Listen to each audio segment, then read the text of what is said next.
எல்லாருக்கும் வணக்கம். அஸ்ஸலாமு அலைக்கும். பிள்ளைகள் 2026 வச்சு நடந்த FWC இரண்டாம் தாவண கெமிஸ்ட்ரி பேப்பர்ல விளக்கம் பார்த்துட்டீங்க. 2026 வச்சு நடந்த இரண்டாம் தாவண FWC கெமிஸ்ட்ரி பேப்பர்ல விளக்கம் பார்த்துட்டீங்க. அதுல ஏற்கனவே நம்ம 1 தொடக்கம் 5 வரை இருக்கிற MCQ கேள்விகள் பார்த்துட்டோம். முதல் 5 MCQ கேள்விகளும் பார்த்துட்டோம். இப்ப பார்க்க போறது நம்ம 6வது MCQ கேள்வி. 6வது MCQ கேள்வி. 6வது MCQ கேள்வியில என்ன சொல்றான்னு சொல்லுன்னா, சம கனவளவுடைய இரு குடுவைகள் புறக்கணிக்கத்தக்க கனவளவுடைய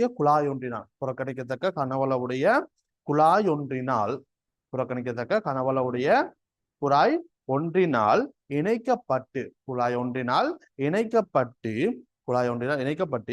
P1 அமுக்கத்திலும் T1 வெப்பநிலையிலும் P1 அமுக்கத்திலும்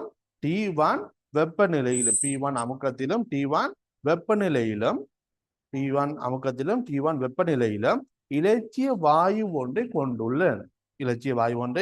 கொண்டுள்ளன. ஒரு குடுவையின் வெப்பநிலையை T1 பேணி கொண்டு மற்றைய குடுவையின் வெப்பநிலையை T2 மாற்றப்பட்டது. அதாவது T1 T2 எப்படி இருக்குது, சிறு அரிக்குது, வெப்பநிலை குறைக்கான். ஒருத்தர வெப்பநிலை T1 வச்சுட்டு அடுத்த வெப்பநிலை T2 குறைக்கானா மாற்றப்பட்டால் தொகுதியின் இறுதி அமுக்கத்தை குறிப்பிடுவது என்ன? தொகுதியிட இறுதி அமுக்கம் எப்படி இருக்குன்னு சொல்லி கேட்கலாம். சரி, நீங்க பாருங்க.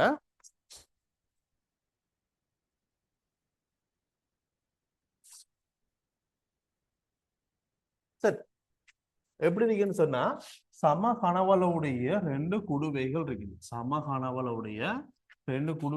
இது என்ன செஞ்சிருக்கான்னு சொன்னா, ஒரு குழாயால இணைச்சிருக்கான். இவர் அமுக்கம் பார்த்தீங்கன்னா P1 இருக்குது. இவர அமுக்கம் எப்படி இருக்குது? P1 இருக்குது. வெப்பநிலை வந்து T1 இருக்குது. வெப்பநிலை வந்துட்டு T1 இருக்குது. ரெண்டுடையும் கனவளவு சமன். ரெண்டு கனவளவு இருக்கு வீண் இருக்கு. ரெண்டு கனவளவு சமன், ரெண்டு கனவளையும் வீண் இருக்கு. இது ஆரம்பத்தில் இருக்கிறது. இப்ப இவர் என்ன செய்யறான்னு சொல்லிச்சோன்னா, இவரை இந்த இது இப்படி இருக்க என்ன செய்யறான்டா, இப்ப இதுல ஒருத்தர் வெப்பநிலைய T1 வச்சுட்டு அடுத்தவர வெப்பநிலை T2 கொண்டு போறான். ஒருத்தர் வெப்பநிலை T1 வச்சுட்டு அடுத்தவர வெப்பநிலை T2 கொண்டு போறான். ரெண்டுலையும் என்ன இருக்குன்னு சொன்னா, தொகுதியில அமுக்கம் வந்துகிட்டு P2 இருக்குது. இந்த P2 தான் கண்டுபிடிக்கணும். கனவளவு V மாறல. சரிதானே? கனவளவு V மாறல. இவ்வளவுதான். சரிதானே? இந்த அறிக்கையில P2 கண்டுபிடிக்க சொல்லிருக்கான்.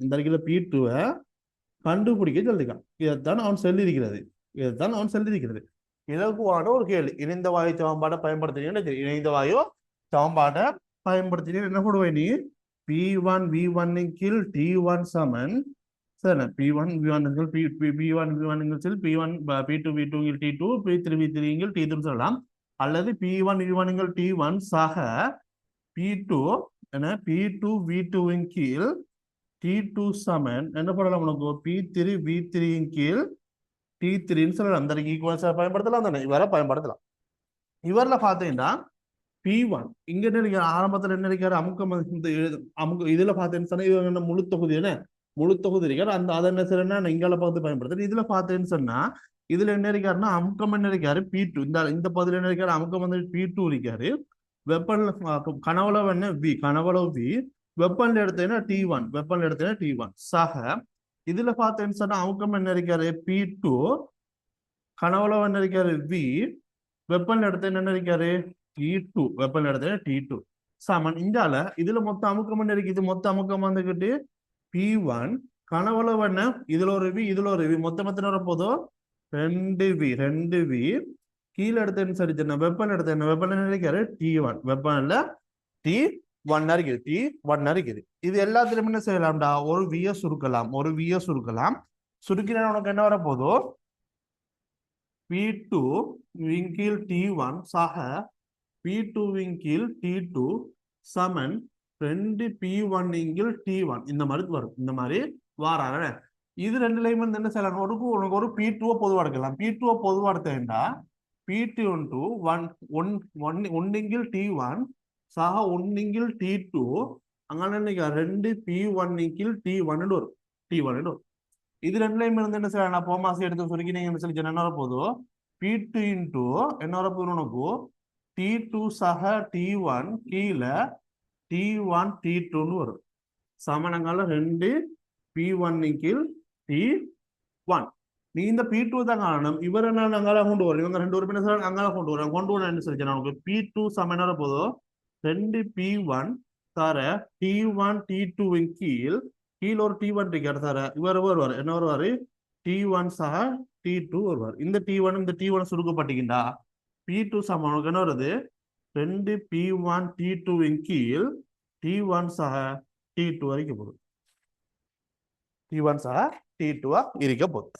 இதான் என்ன அவன் தந்திருக்கிற இதுல P2 காண்றதுக்குரிய இது தொகுதியில அமுக்கம், தொகுதியில இறுதி அமுக்கத்தை கண்டுபிடிக்கிறதுக்குரிய வேலைகள் இவங்க. சரி, எத்தனை விட வருது ரெண்டு P1 T2 கீழ் T1 சக T2 ரெண்டாவது விடையா, ரெண்டாவது விட ஆறாவதுக்கு ரெண்டாவது விட. சரிதானே, ஈஸியான ஒரு கேள்வி உண்டு. ஆறாவதுக்கு ரெண்டாவது விடையா இருக்கு. சரிதானே பிள்ளைகள்? ஓகே. அடுத்தது சில தாக்கங்களில் வெப்ப உள்ளுறை மாற்றங்கள் அவற்றுக்கு அருகில் தரப்பட்டுள்ளது. சில தாக்கங்களில் வெப்ப உள்ளுறை மாற்றங்கள் அவற்றிற்கு அருகில் தரப்பட்டுள்ளது. இத்தரவுகளின் அடிப்படையில் NCl3 தோன்றல் வெப்ப உள்ளுரையை NCl3 தோன்றல் வெப்ப உள்ளுரையை டெல்டா HFஐ சரிதானே குறிக்கும் கோவையை பின்வருள் எதிர்நிலைய குறிக்கும் கோவை பின்வருள் எதுன்னு கேட்டீங்க. சரி, இங்க பாரு, ஈஸியான ஒரு கேள்வி உண்டோ.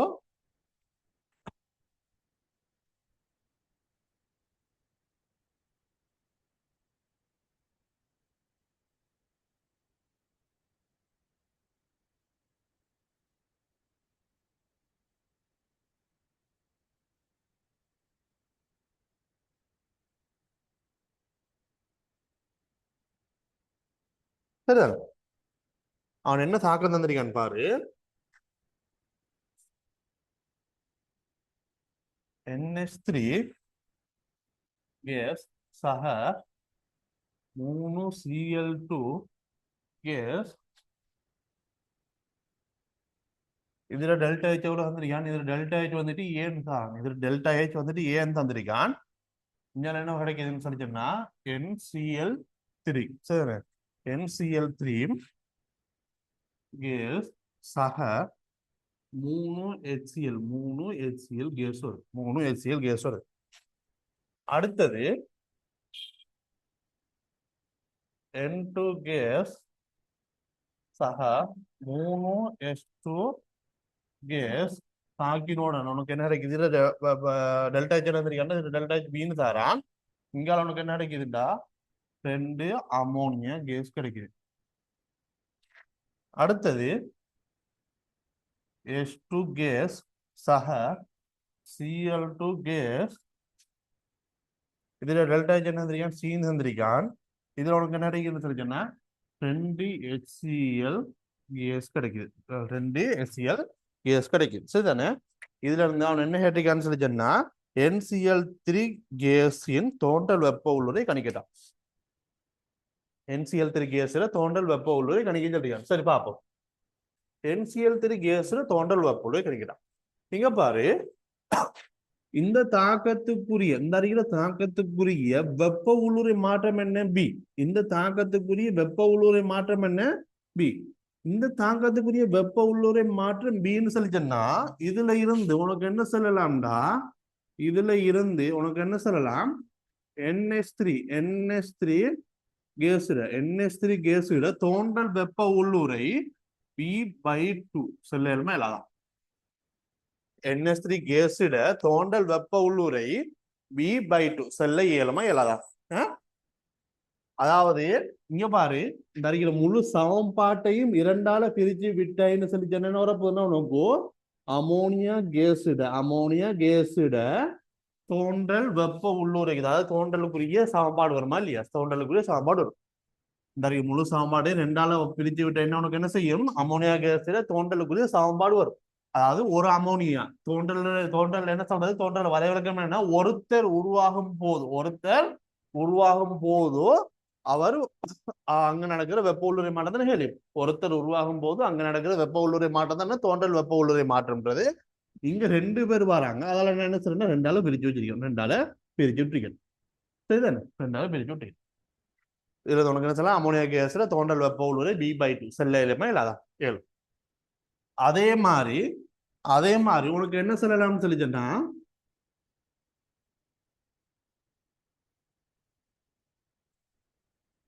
HCl கேஸோட தோன்றல் வெப்ப உள்ளுறை உனக்கு C/2 செல்ல இல்லாம இல்லாதான். HCl கேஸ்ல தோன்றல் வெப்ப உள்ளுறை C/2 செல்ல இல்லாம இல்லாதான் சொல்லலாம். இதே மாதிரி என்ன C/2 வருவார். இங்க பாரு, அமோனியா கேஸ்ல தோன்றல் வெப்ப உள்ளுறை B/2 இருக்குது. HCl கேஸ்ல தோன்றல் வெப்ப உள்ளுறை என்ன இருக்குது உனக்கு C/2 இருக்குது. C/2 இருக்கு. இதுல பாரு, இவர இருக்காரு, இவர வெப்ப உள்ளுறை தோன்றல் வெப்ப உள்ளுறை தான் இருப்பாங்க, அவங்களோட வெப்ப உள்ளுறையாகவும் இருக்கும். அப்ப இவர வெப்ப உள்ளுறை எடுத்து என்ன வரப்போது, ஒருத்தர் தான் இருக்காரு, அப்ப என்ன வரப்போகுது B/2 வருவாரு. B/2 வருவாரு. இதுல பார்த்தேன்னு சொல்லி சொன்னா 3 பேர் இருக்காங்க. அப்ப 3 சார குளோரின் தோன்றல் வெப்ப உள்ளுறை எவ்வளவு 0, உறுதியான ஆக கூட்டு மூல 0 இருப்பாரு. இதுல பார்த்தேன்னு சொல்லி சொன்னா NCl3 தான் கண்டுபிடிக்கணும். ஒருத்தர் இருக்காரு, அப்ப டெல்டா H இவரை தான் கண்டுபிடிக்கணும். டெல்டா HF நான் இவரை தான் கண்டுபிடிக்கணும். HCl பார்த்தா 3 பேர் இருக்காங்க. அப்ப 3 சார HCl தோன்றல் போல் ஒரு எவ்வளவு C/2 என்ன இருக்காரு C/2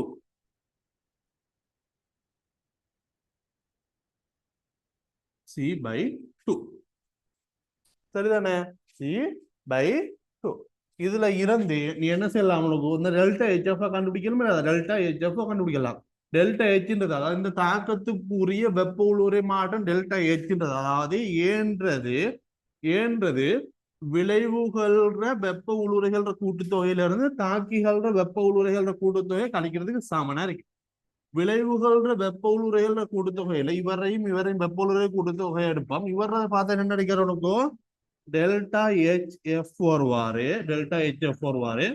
அதோட என்ன செய்வான்னு சொன்னா இதை கூட்டுவா. இதுல என்ன இருக்குன்னா 3 பேர் இருக்காரு. அப்ப 3C/2 வரும். 3 தர C/2 போல 3C/2. இது வந்துட்டு விளைவுகள் இருக்கிறவரு. அதுல இருந்து கழிக்கப்புற யார தாக்கிகள் இருக்குது. தாக்கிகள் என்ன, இவங்க 2 பேரும் இருக்காங்க. இவரது என்ன வருது B/2 சக. இது என்ன வர போதோ, இது வந்துட்டு 0. இதுல இப்ப எல்லாரும் இஞ்சால கொண்டு வந்து நினைச்சது, இஞ்சால கொண்டு வந்தேன்டா இவர் இஞ்சால கொண்டு வந்து என்ன பிளஸ்ன்னு வருவாரு. A சக B/2 சமன் உனக்கு என்ன வர போதோ டெல்டா HF யாருக்குரியது NCl3 யாருக்குரியது NCl3 கேஸுக்குரியது சக அங்கால என்ன இருக்கிறது 3C/2 இருக்குது. இதை இஞ்சால கொண்டு வந்தா என்ன வர போதோ A சக B/2 மைனஸ் 3C/2 சமன் டெல்டா HF யாருக்குரியது NCl3 கேஸுக்குரியது. எத்தனை விட A சக A plus B/2 minus 3C/2 ரெண்டாவது விட 7ஆவதுக்கு இரண்டாவது விட 7வது MCQக்கு இரண்டாவது விட 7வது MCQக்கு இரண்டாவது விட. ஈஸியான ஒன்று பாரு, ஈஸியான ஒன்று, கஷ்டம் இல்ல, ஈஸியான ஒரு கேள்வி. சரியா? அடுத்தது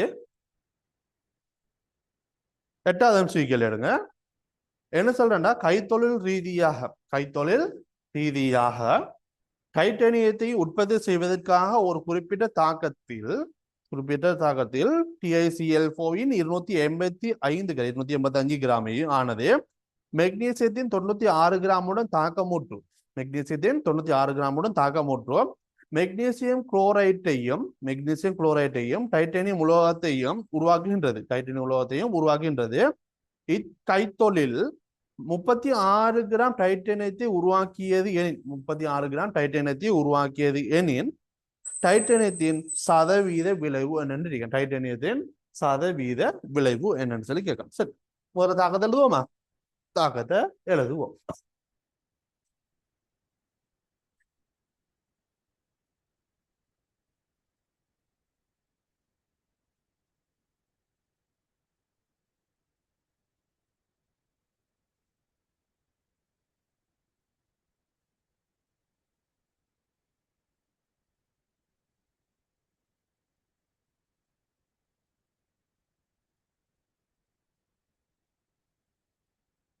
சரி, இங்க பாரு, என்ன தாக்கம்? TiCl4 என்ன செய்யறாருன்னா மெக்னீசியத்தோட தாக்குறாரு. தாக்கிற உனக்கு என்ன கிடைக்கும்?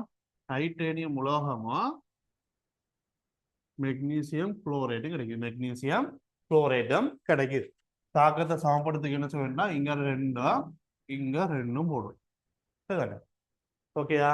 இதான் தாக்கம், இதான் தாக்கம். சரி, இந்த தாக்கம் இதான் தாக்கம். ஓகே, இதுல அவன் என்ன சொல்றான்னு சொல்லிச்சுன்னா, இதுல இவர் எவ்வளவு எடுத்திருக்கானாம்? அதாவது TiCl4 எவ்வளவு எடுத்திருக்கானாம்? 285 கிராம். 285 கிராம் எடுத்திருக்கானாம். 285 கிராம் எடுத்திருக்கானா. இவர் எவ்வளவு எடுத்திருக்கான்? 96 கிராம் எடுத்திருக்கான். 96 கிராம் 96 கிராம் 96 கிராம். சரி, 285 கிராம் 96 கிராம் இவங்களோட மூலளவு கண்டுபிடிப்புமா? திணிவு தெரியும். மூல திணிவு காண்றது கீழே தந்திருக்கான். டைட்டேனியத்துக்கு 48, குளோரினுக்கு வந்து 35.5, கோட்டைண்ட 71, 142, 142, 42, 190. இவர மூலளவு கண்டுபிடிச்சேன்டா. மூலளவு கண்டுபிடிச்சேன்டா 285 கிராமின் கீழ் 190 கிராம் மூல் -1. சுருக்கி என்ன வருது? சுருக்கி 1.5 மூல் 1.5 மூல் வருது. இது எவ்வளவு இருக்காரா? 1.5 மூல் 1.5 மூல் இருக்கு. 1.5 மூல் இருக்குது. அதே மாதிரி மெக்னீசியத்துல மூலளவு கண்டுபிடிச்சேன்டா. மெக்னீசியத்துல மூலளவு கண்டுபாரு. மூல சாமான திணிவு மூல திணிவு என்ன இருக்காரு? 96 கிராம். மூல திணிவு என்ன? 24 கிராம் மூல் -1. சுருக்கி என்ன வர போதோ? 4 மூல். என்ன எவ்வளவு? 4 மூல். அப்ப இது என்ன வர போதோ? 4 மூல். எவ்வளவு இருக்காரு? 4 மூல் இருக்காரு. சரி, இங்க பாப்பா, இதுல இவர் TiCl4 பார்த்தாரு. டைட்டேனியம் குளோரைடு பார்த்தா எவ்வளவு இருக்காரு? TiCl4 பாரு 1.5 மூல் இருக்காரு. இவர் 4 மூல் இருக்காரு. இவர் ஒரு மூலோட தாக்குறதுக்கு இவர் எவ்வளவு தேவைப்படுவார்? 2 மூல் தேவைப்படுவார். இவர் ஒரு மூலோட தாக்குறதுக்கு இவர் எவ்வளவு தேவைப்படுவார்? 2 மூல் தேவைப்படுவார். அப்ப இங்க 1.5 மூல் இருக்காங்க. அதுல 2 மடங்கு தேவைப்படும். 2 மடங்கு எவ்வளவு இருப்பது? 3 மூல் தேவைப்படும். 3 மூல் தேவைப்படும். அப்ப 3 மூல் தேவைப்படுவார். மெக்னீசியம் 3 மூல் தேவைப்படும். தேவைப்படுறதுக்கு மேலதிகமாக இருக்காரு. எவ்வளவு இருக்காரு? 4 மூல் இருக்காரு. அப்ப 4 மூல் இருக்காரு. இவர் 1.5 மூல். இந்த 1.5 மூலோட தாக்கிறதுக்கு இவர் 3 மூல் தான் தேவை. மேலதிகமா ஒருத்தர் இருக்காரு, 4 மூல் இருக்காரு. அப்ப இவர் என்ன மிகையா இருக்காரு. அப்ப இங்க யார் எல்லைப்படுத்தும் தாக்கி? இவர் தான் எல்லைப்படுத்தும் தாக்கியா இருக்கும். TiCl4 டைட்டேனியம் குளோரைடு தான் என்ன இருக்க போதோ இங்க எல்லைப்படுத்தும் தாக்கியா இருக்க போது. TiCl4 தான் எல்லைப்படுத்தும் தாக்கியா இருக்கும். சரி, இதுவரை தான் எல்லைப்படுத்தும் தாக்கி. யாரு? இவர் தான் வந்துட்டு இந்த எல்லைப்படுத்தும் தாக்கின்றாரு. இப்போ இது TiCl4 வந்து எவ்வளவு இருக்காரு? 1.5 மூல் இருக்காரு. பி சமனை பார்த்தீங்கன்னா இவருக்கு 1:1 இருக்காரு. அப்ப இது 1.5 மூல் தாக்கின இது என்ன செய்யும்? இது வந்துட்டு 1.5 மூல் தான் உருவாகும். எவ்வளவு உருவாகுவாரு? 1.5 மூல் உருவாகும். அப்ப இதுல இருந்து 1.5 மூல் உருவாகுவாண்டா. இதுல இருந்து நம்மளுக்கு என்ன சொல்லலாம்டா? இதுல உருவாக வேண்டிய இவரை திணிவா கண்டுபிடிக்கலாம். என்ன டைட்டேனியத்துல திணிவா கண்டுபிடிக்கலாம். திணிவு கண்டுபிடிச்சா திணிவு சாமன் மூல் தர மூல திணிவு மூல என்ன? 1.5 கிராம் மூல் -1. மூல திணிவு 48 கிராம் மூல் -1. 48 கிராம் மூல் -1. இதை சுருக்கி எடுத்து நமக்கு என்ன வர போதோ? 72 கிராம் வரும். 72 கிராம் எவ்வளவு உருவாகணும்? உருவாகணும் வந்துகிட்டு 72 கிராம். இங்க எவ்வளவு உருவாகுறான்னு சொல்றான். இங்க உருவாகிறது 36 கிராமாம். இதுல இருந்து சதவீதத்தை கண்டுபிடிச்சேன்னு சொல்லி சொன்னா உற்பத்தி சதவீதத்தை எவ்வளவு போகுது? 36 கிராம் தான் உருவாகுது. உருவாக வேண்டியது 72 கிராம். 72 கிராம் தர 100 வீதம். என்ன தர 100 வீதம். சுருக்கினா என்ன போதோ? சுருக்கினா 50%. சுருக்கினா என்ன போதோ? 50% ஒரு 50%. எத்தனா விட? இரண்டாவது விட. எத்தனாவது? இரண்டாவது விட. இரண்டாவது விடையறி. இரண்டாவது விட. 50%. இரண்டாவது விடை. ஓகே, எட்டாவதுக்கு இரண்டாவது விடை. சரியா? அடுத்து 9வது கேள்வி எடுங்க. என்ன சொல்றீங்கன்னா, இலட்சிய வாயு மாதிரி ஒன்று, இலட்சிய வாயு மாதிரி ஒன்று தொடர்பாக பின்வரும் கூட்டுகளில் எது உண்மையானது கேட்டிருக்காங்க. இலட்சிய வாயு மாதிரி ஒன்று தொடர்பாக பின்வரும் கூட்டுகளில் எது உண்மையானது? வாயு மூலக்கூறுகளின் மோதுகை காரணமாக அவற்றின் வேகம் மாறாதுன்னு சொல்றார். வாயு மூலக்கூறுகளின் மோதுகை காரணமாக அவற்றின் வேகம் மாறாதுன்னு சொல்றார். வாயு மூலக்கூறுகளின் மோதுகை காரணமா அதோட வேகம் என்ன செய்யும்? மாறும். விலையுள்ளா என்ன செய்யாது? மாறாது. ஒருத்தர் குறிப்பிட்ட வாயு மாதிரி ஒன்றுட தான் சொல்றான். குறிப்பிட்ட வாயு மாதிரி ஒன்றுன்னு சொல்ல போகக்குள்ள அங்க நம்மளுக்கு குறிப்பிட்டு சொல்ல இயலாது, மாறும். ஆனா மொத்தமா பார்க்க சரி, இடைவர்க்க கதி வந்துட்டு அங்க மாறாது. அடுத்தது, ஒரே வெப்பநிலையில் இவற்றின் இயக்க பண்பு சக்தி மாறிலியாகும். ஒரே வெப்பநிலையில் இவற்றின் இயக்க பண்பு சக்தி மாறிலியாகும் சொல்றார். ஒரே வெப்பநிலையில் இவற்றின் இயக்க பண்பு சக்தி மாறிலின்னு சரியா. இதே விஷயம் தான் வேற வேற ஆக்கலங்கன்னு சொல்லி பார்க்க போக நம்மளுக்கு என்ன செய்யணும், அங்க இயக்க பண்பு சக்தி மாறாது, என்ன மாறாது. சரி வேற வேற வாயுக்களுக்கு எடுத்து இயக்க பண்பு சக்தி மாறும். அங்க மொத்தமா பார்க்க போகக்குள்ள மொத்தமா எடுத்த என்ன சொல்லிச்சு, உனக்கு என்ன இருக்கும்டா, வெப்பநிலையோட தான் அந்த இயக்க பண்பு சக்தி இருக்கும். வெப்பநிலைக்கு நேர்விதர்வ சமன் இருக்கும். வெப்பநிலை மாறப்போகக்குள்ள என்ன செய்யாது, சரி வெப்பநிலை மாறாட்டே ஒரு இயக்க பண்பு சக்தி மாறாது. ஆக ரெண்டாவது கூட்டம் கீழே. அடுத்த மூணாவது கூட்டம் என்ன சொல்றேன்னா, இம்மாதிரியான மேக்ஸ்வெல் போல்ட்ஸ்மேன் கதிப்பரம்பல் வலையான அதிவியர் புள்ளி பற்றி சமச்சீர் அற்றதாகும். அதிவியர் புள்ளி பற்றி சமச்சீர் அற்றதாகும். மேக்ஸ்வெல் போல்ட்ஸ்மேன் வலை எடுத்தேன்னா, மேக்ஸ்வெல் போல்ட்ஸ்மேன் வலை எடுத்தேன்னா உனக்கு எப்படி இருக்க போகுதுண்டா, இந்த மாதிரி தான் இருக்கும். இந்த மாதிரி தான் இருக்க போகுது. இந்த மாதிரி போகும். அப்ப இதுல இந்த அதிவியர் புள்ளி பற்றி அச்சு பற்றி இது எப்படி இருக்கும்? சமச்சீரா இருக்க மாட்டு. சமச்சீரா இருக்க மாட்டு. சமச்சீரா இருக்க மாட்டு. அப்ப என்ன சொல்றான்டா, அதிவியர் புள்ளி பற்றி சமச்சீர் அற்றதாகும் சொல்றான். சரி, மூணாவது கூட்டு சரி. நாலாவது கூட்டு என்ன சொல்றேன்னா, இம்மாதிரியின் வெப்பநிலையை 300 பாகசியிலிருந்து 600 பாகசிக்கு உயர்த்தும் போது மூலக்கூறு ஒன்றின் சராசரி இயக்க பண்பு சக்தி 2 மடங்கா அதிகரிக்கும் சொல்லிருக்கான். சரி,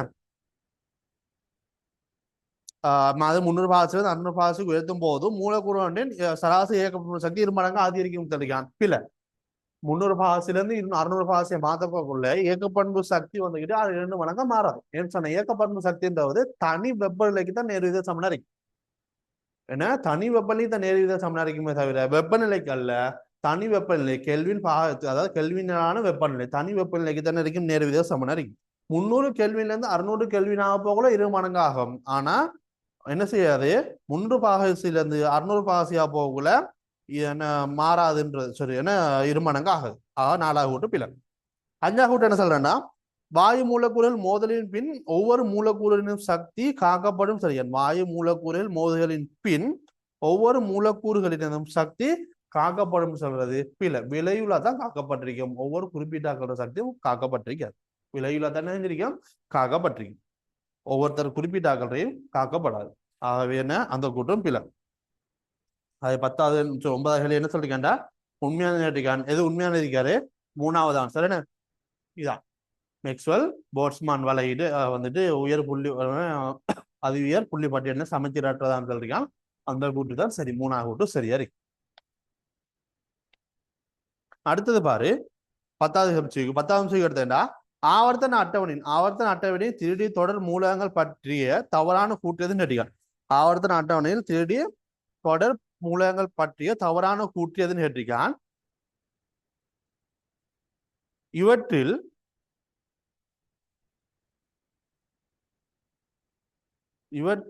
உருகுநிலை மிக கூடியது மிக குறைந்தது என்பன முறையே வனேடியம் நாகம் சொல்றான்.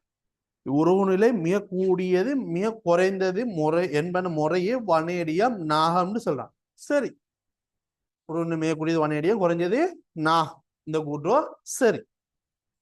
அடுத்தது ரெண்டாவது கூட்டம் என்ன சொல்றான், உலக பிணைப்பிற்கு இலத்திரன்களை விடுவிக்கும் ஆற்றல் குறைவாக கொண்டிருப்பதனால், உலோக பிணைப்புக்கு இலத்திரன்களை விடுவிக்கும் ஆற்றல் குறைவாக கொண்டிருப்பதனால் மெக்னீசியமானது சற்று தாழ்வான உருநிலை கொண்டிருக்கும்.